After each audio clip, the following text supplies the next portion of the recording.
안녕하세요. 반갑습니다.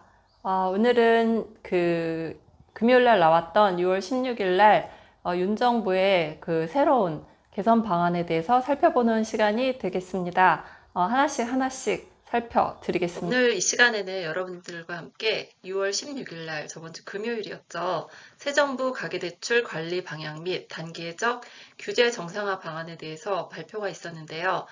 오늘은 영상을 촬영을 했습니다. 금융위원회 발표기 때문에 조만간 은행에서는 그 규정을 만들 것이고요. 그러면 우리는 생애 최초, 기타 다른 개선된 점에 대해서 좀 더 혜택을 보면서 대출을 받지 않을까라는 생각이 들게 되었습니다. 자, 첫 번째 생애 최초 구매자의 범위는 어떻게 되나요? 라고요.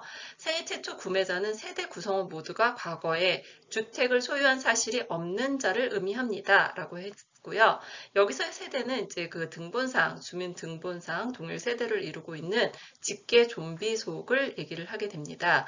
그래서 여러분들께서 만약에 좀비속 중에 집이 있는 분이 과거에 주택을 샀던 분이 있다라고 하면 그분들은 이제 분리를 하면 좋을 것 같고요. 하지만 배우자는 분리를 한다고 해도 해당이 되지 않기 때문에 부부가 모두 과거에 주택을 소유한 사실이 없는 분들이 생애 최초 주택 구매자가 될 것으로 보입니다. 여기서 분양권 및 재개발, 지분 등을 모두 포함한다고 했기 때문에 과거에 이런 물건들을 구입을 했다가 매도하신 분들은 아마도 이제 해당이 되지 않을 것으로 보이는데, 이제 질문들을 많이 하더라고요. 분양권을 샀다가 전매를 했는데 해당이 되느냐라고 하는데, 그런 질문들은 이제 은행에 해도 아무런 답을 듣지 못할 가능성이 굉장히 많아요. 왜냐하면 은행원 입장에서는 이분이 생애 최초인지 아닌지를 알 수 있는 방법은 모두 국토부에다가 조회를 해서 답변이 오면 그의 그 서류에 이제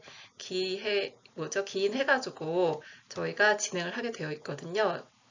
그렇기 때문에 그 대출하는 그 은행에다가 문의하면 이제 국토부에서 조회한 그런 동의서로 진행을 할 수 있을 거로 보이지만 그냥 단순하게 질문으로 제가 생애 최초 맞죠? 라고 문의를 하면 답을 하기는 아마 어려울 것으로 보입니다. 그래서 어찌됐든 생애 최초라고 하면 과거에 주택을 소유하였다가 처분한 사람이 아니라 한 번도 집을 구매한 적이 없는 그런 분들을 뜻하는 것을 알 수 있습니다. 그러면 이제 생애 최초는 어떻게 발표가 됐냐면, 자, 여기서 생애 최초라 하면 지금 연령 제한이 없어요. 생애 최초. 원래도 지금도 생애 최초는 연령 제한이 없었고요.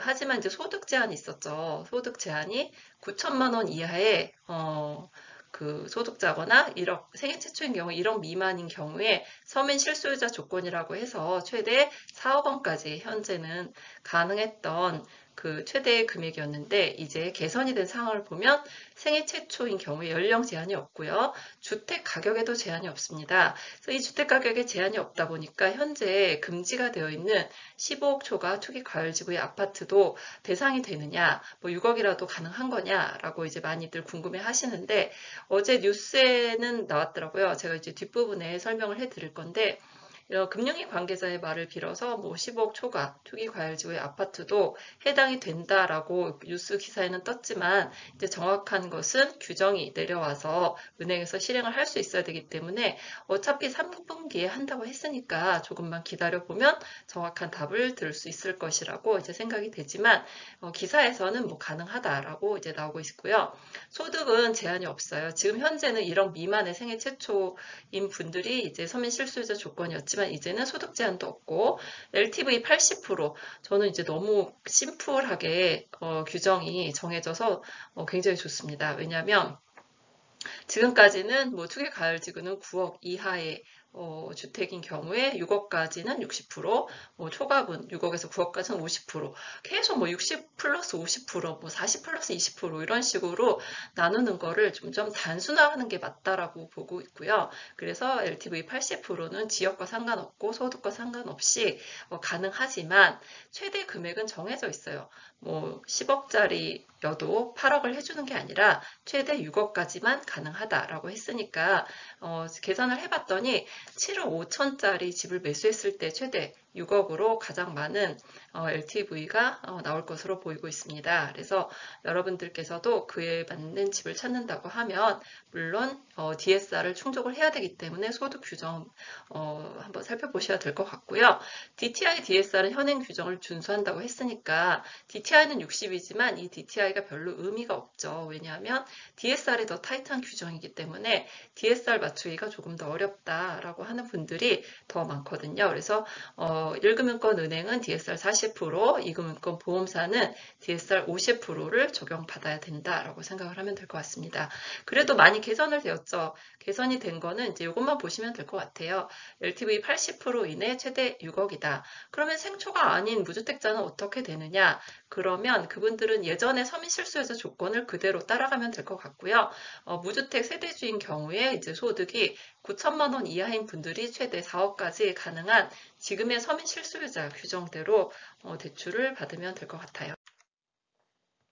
자, 조선일보에서 그 신문에 났던 기사를 제가 발췌를 해갖고 왔는데요. 생애 최초 주택 구매자 10억 초과 아파트 대출 가능해진다라고 금융위에서 발표를 했다라고 이제 뉴스에 떴기 때문에 여러분들이 이 뉴스를 한번 살펴보면 좋을 것 같고요. 사실 2019년 12월 16일 날 조치로 10억 초과 투기 과열지구의 아파트에 대해서는 전면 주택담보대출이 금지가 되어 있었고 이 규정은 너무 무리한 규정이 아닐까라는 생각이 드는데 현재 10억 초과의 서울 주택이 상당히 많잖아요. 그리고 이 15억 초과의 아파트만, 투기 과열지구 아파트만 해당이 됐던 거고, 뭐 빌라라든지 뭐 단독주택은 또 해당이 없었던 것인데 지금 위헌 소송이 걸려 있었고 이게 이제 어떻게 되는지는 기다려봐야 되는 그런 상황인데 어찌 됐든 생애 최초는 뭐 풀어줄 수 있다. 금융위 관계자의 말을 인용을 했기 때문에 저도 기다려보고 있는 중입니다. 왜냐하면 지금 생애 최초를 LTV 80으로 3분기 이내 더 확대를 했었고요. 점진적으로 정상화한다고 했으니까 윤 대통령의 공약 중에 LTV 70%, 뭐 지역에 상관없이 70%를 하겠다라는 공약이 있었기 때문에 만약에 이제 지역별 LTV가 동등하게 LTV 70으로 바뀐다면 그때 또 다시 뭐 10억 초과 투개과열지구의 아파트도 풀리지 않을까라는 생각이 들지만 아마도 이 부분은 점진적으로 해결이 돼야 되는 그런 부분이 아닐까라는 생각을 하게 됩니다. 그러면 이 LTV 80% 기다리는 분들이 많아요. 집을 사고 싶은데 대출이 너무 적으니까 이거 언제 나오나 LTV 80% 많이 기다리고 있는 분들이 있는데 시행일은 뭐 2022년 3분기 이후라고 했으니까 몇 달만 기다리면 될 것 같고요. 하지만 뭐 실행일 이전에 계약을 했더라도 뭐 신규 대출을 그 전에 신청을 했던 분들이라도 시행일이 나오게 되면 그 이후에 우리가 대출을 진행을 하게 되면 대출을 받게 되면이죠. 그렇게 되면 뭐 차주 보호를 위해서 그분들도 해당이 된다라고 했기 때문에 혹시라도 시행일이 나오면 그 전에 계약하신 분들은 혜택을 볼 수 있을 것 같고요. 개정, 규정, 시행 이전에 소유한 분양권을 바탕으로 한 거 역시 해당이 될 것으로 보이기 때문에 분양권을 생애 최초로 구입하신 분들 같은 경우에 혜택을 볼 수 있을 거로 보입니다. 그러면 생애 최초 주택 구입자는 은행에서 무조건 80%를 해줘야 하는 것인가? 이건 이제 은행에서 뭐 자율적으로 진행을 할 거다라고 했고요. 현재도 모기지 보험을 활용을 하고 있는데 그거는 뭐냐면 서울에 지금 대출한 돈은 LTV 40%가 은행에서 그 대출을 해주는 한도가 아니고요. LTV 40%에서 원래 반공제 하나를 하게 되어 있지만 모기지 보험을 사용을 해서 최대 40%의 대출을 하고 있는 것처럼 금융회사에서 뭐 80%를 다 하기가 부담스럽다 하면 서울보증보험에다가 보험 상품에 가입을 하고 그리고서 최대로 80%가 가능할 수 있다라고 이제 해석을 하면 될 것 같습니다. LTV 정상화에도 불구하고 DSR로 인해 대출이 제약이 되는 것은 아닌지 사실 LTV가 80%고 최대 6억인데 현재 소득이 적은 분들 같은 경우에 DSR 40%, 보험회사 DSR 50% 규정에 걸려가지고 대출 한도가 상당히 줄어드는 분들이 많거든요.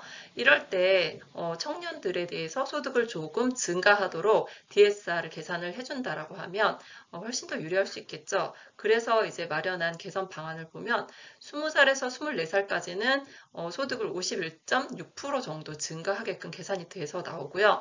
25살에서 29살까지는 31.4% 정도 지금 소득에 상향이 돼서 계산이 되기 때문에 훨씬 더 유리한 DSR 적용을 받을 수 있고 대출 한도도 그만큼 늘어난다라고 보면 될 것 같습니다. 현재 만 30세 무주택 근로자인 경우에 이 구간에 해당이 되고 최대 증가폭은 17.7%고요. 여기서 연소득이 3,600이지만 17%를 증가를 하게 되면 4,237만 원으로 이제 소득을 인정을 할 수 있고 이렇게 해서 계산을 하다 보면 대출금 역시 DSR 때문에 적게 나왔던 부분이 해소가 돼서 조금 더 많이 나올 수 있다. 17.7% 정도 더 나올 수 있다라고 계산이 되고 있고요. 그 다음에 이제 더 어린 분들 같은 경우에 이 구간에 해당이 되면 사실 50% 이상, 50% 가까이 이 소득이 증가가 되는 거라서 훨씬 더 유리하죠. 현재 연소득이 3천만 원이다. 이런 분들 같은 경우에 장래소득이 51.6% 증가돼서 계산이 된 4,548만 원으로 DSR을 계산을 할 수 있기 때문에 원래 요 3천만 원으로 계산했으면 뭐 2억 2천만 원 정도 대출이 됐다라고 하면 이제 DSR을 더 증가해서 계산이 되기 때문에 3억 3,760만 원이 대출 한도로 책정이 돼서 훨씬 더 유리한 DSR을 반영을 할 수 있는 그래서 장래소득을 적극적으로 이용할 수 있도록 도와주겠다라는 것이 이제 미래소득, 장래소득에 이제 반영을 한다는 3단계 적용 시점을 말을 하는 건데요. DSR은 점점 강화가 되는 규정이 예고가 되어 있었어요. 그래서 7월 1일부터는 DSR이 1억 초과 대출에 대해서부터 은행권은 40%, 그다음에 이금융권은 50% 적용을 한다고 했기 때문에 7월 1일 이후에 적용하는 그 대출에 대해서는 DSR이 40%로 적용이 될 것으로 계산이 되게 되어 있습니다. 그리고 이제 뭐 DSR에 대한 얘기인데요. 신규 대출 신청이 7월 1일 이후 이루어졌더라도 그러니까 미리 신청을 했으면 뭐 종전 규정을 적용을 해준다라는 뜻인데요. 현재 뭐 크게 달라지는 부분은 없어요. 뭐 그 지금은 2억 초과 대출에 대해서만 DSR 40%를 적용을 했던 거를 뭐 1억 초과분에 대해서 40% 비은행권 50%를 적용하겠다 뭐 그런 뜻이기 때문에 그 실제 실사례에서 1억, 2억 뭐 이런 금액의 차이로 인해서 뭐 큰 혼란이 일어날 것으로 보이지는 않습니다. 그리고 이번에 나온 이제 그 개선 방안으로서 50년 만기 정책 모기지 를 이제 진행하겠다라고 했었는데요. 50년 만기 정책 모기지는 보금자리론 적격 대출에 이제 해당이 될 것으로 보이는데 당연히 이 조건에 해당이 되는 분들만 이 50년 만기 정책 모기지를 이용할 수 있다라는 거기 때문에 보금자리론의 조건을 먼저 충족을 해야 된다는 거죠. 소득 7천만 원, 집값 6억 이하에 해당이 되는 거고 적격 대출은 따로 소득 상한선이 없다는 거지 뭐 소득이 없어도 뭐 DSR에 맞지 않으면 대출이 안 되는 거기 때문에 여기서의 제한이 없다라는 거는 소득의 상한선이 없다. 여기서의 보금자리론의 소득 7천만 원은 소득 상한선이 있잖아요. 근데 적격 대출은 상한선이 없다라는 거고요. 그리고 주택 가격은 이제 적격 대출 같은 경우에는 주택 가격이 9억 원 이하인 경우에 이용을 할 수 있는데 적격 대출은 이제 지금 현재 한도가 남아있는 은행을 찾기가 여러분들께서 뭐 발품을 많이 파시거나 해서 한도가 남아있는 은행을 찾아보셔야 될 것으로 보입니다. 그렇게 많은 은행에서 진행을 하고 있지 않기 때문에 해당자가 조금 많이 없을 수는 있는데 연초 같은 경우에는 뭐 한도가 많이 풀리니까 이용할 때 좋을 것 같고요. 50년 만기 정책 모기지는 연령 제한이 따라오게 되어 있어요. 그래서 40년 만기는 현재 만 39세 이하 혹은 7년 이내 신혼부부 또는이기 때문에 만 39세 이하인 분들 혹은 7년 이내 신혼부부가 이용을 할 수 있는 게 현재 만기 40년 상품인데요. 이제 신규로 50년 상품 같은 경우는 연령대가 좀 더 낮아졌죠. 만 34세 이하 혹은 7년 이내 부부, 신혼부부라고 이제 명시가 되어 있고요. 여기서 어떤 분이 궁금해 하시는 게 그럼 만 34세 이하는 미혼이어도 되느냐라고 했는데 당연히 가능합니다. 만 34세 이하인 분들은 만기 50년 상품을 이용할 수 있다는 거죠. 그리고 이제 안심전환 대출에 대해서 그 발표를 했었는데요. 지금 금리가 상승을 하고 있기 때문에 많은 분들이 걱정이 많으세요. 나 금리가 변동금리 쓰고 있는데 계속 올라가면 어떡하나. 많은 분들이 걱정을 하면서 안심전환 대출을 이용을 해야 되겠다라고 기다리고 있는데 적용 금리는 접수 순서와 무관하게 해요. 빨리 접수한다고 선착순이 아니고 주택 가격으로 아마 커트라인이 정해질 거로 보이고 있고요. 집값이 낮은 순서대로 아마도 그 혜택을 받을 수 있는 분들이 금리를 대환을 할 수 있을 거로 보이는데 보금자리론보다 30bp 할인된 단일 금리로 동일하게 적용이 될 것이다 라고 하는데 보금자리론 금리가 뭐 그렇게 지금 뭐 굉장히 뭐 싸지는 않기 때문에 이게 뭐 얼마나 많은 분들이 혜택을 볼지는 잘 모르겠어요. 4년 전에 안심전환 대출을 했을 때는 아마 2% 금리로 대환이 됐기 때문에 정말 많은 분들이 신청을 했었고 집값도 거의 뭐 2억, 3억인 분들도 해당이 뭐 거의 안 되는 그 정도였지만 이번에는 금리가 4%가 넘기 때문에 혜택을 뭐 지금 금리보다는 조금 뭐 내가 많이 비싼 금리를 쓰고 있다 이런 분들은 신청을 해보는 것도 좋을 것 같습니다. 제가 이제 정부 개선 방안에 대해서 조금 더 이제 자세하게 풀어드렸고요. 생애 최초는 이제 3분기에 실행을 한다고 했기 때문에 조금만 기다리면 대출을 좀 더 많이 받을 수 있는 분들이 늘어날 것으로 보입니다. 조금만 기다려 주시고요. 은행에서 구체적인 규정을 만들고 금융위에서 발표를 하게 되면 제가 다시 한번 설명을 해드리겠습니다. 감사합니다.